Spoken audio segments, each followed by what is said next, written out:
One thing that was really, really fun about Berserk was that it just has this endless supply of nameless, faceless mooks like these two guys, who I could just do anything I wanted with. They were total blank slates. I love stuff like that, or like the two butterfly mooks from Venture Brothers, or there's a deleted scene in the first Austin Powers about how nobody ever thinks about the family of a henchman. I love getting into the heads of these, common rank-and-file guys who just kind of happen to be around while all this epic, world-shattering stuff is going on. I also love the fact that Griffith's brilliant tactical plans all too often just boil down to recognizing that all of his enemies are total idiots and successfully predicting exactly which stupid mistakes they're going to make and taking advantage of them. Which, as Casca says, works out really well more often than not, as in this episode. I had to do a lot of really quick scene shifting in this episode, and I noticed that this scene and the next scene both end with the characters saying, "Kill them!"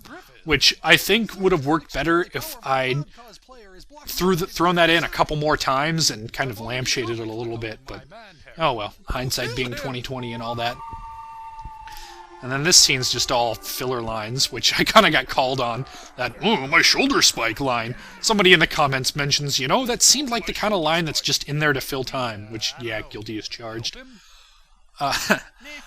And then coming up here, we've got the birth of Barry White and Jello shots, and the revisiting of the whole Judo Loves Casca thing, which was basically just there because I thought it was funny that they'd be discussing this mundane shit in the middle of a life or death battle. Always loved stuff like that. And then this is this line's the winner of the whole audience participation contest for a while back. So I was happy to be able to work that into the episode.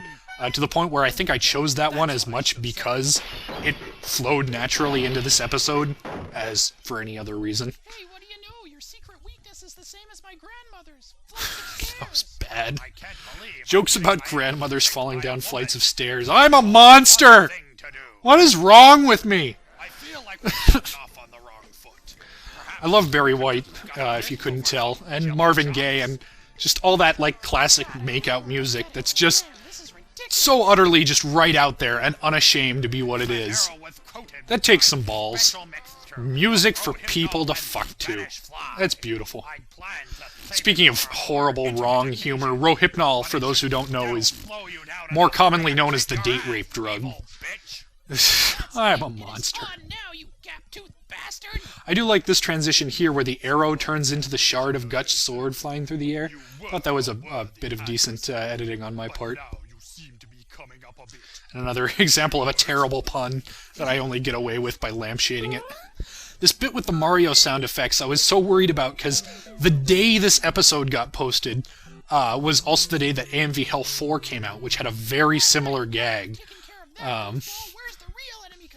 Total coincidence, great minds thinking alike, but fortunately nobody seemed to think that one was ripping off the other, so that worked out okay. Now this bit, I don't know. I love Berserk and I love Casca's character, but at the same time, it really does have some pretty disturbing undertones that the only main woman character is portrayed as a distant third after the two males in combat strength, so I had to lampshade that somewhat. And just kinda, I don't know, I don't often try to work my own political or social views into these things, but in that instance, it's like the only way that I can feel good about liking things like Berserk, which are, let's face it, just kind of sexist, is by at least acknowledging the fact that, yeah, it's kind of a sexist show when you get right down to it. I don't know if that solves anything, but acknowledging that you have a problem is the first step, I guess. Another 2%er here, this whole 6 feet under reference, which I usually make my references and just let them lie without pointing out specifically what they're to. Here I thought that not enough people would get it, so I had Griffith specifically say, this is a 6 feet under reference. And then this background bit, by the way, is a shout out if you record the audio clip and replay it in reverse. You get a shout out to Yu Yu Hakusho for those who haven't taken the trouble yet.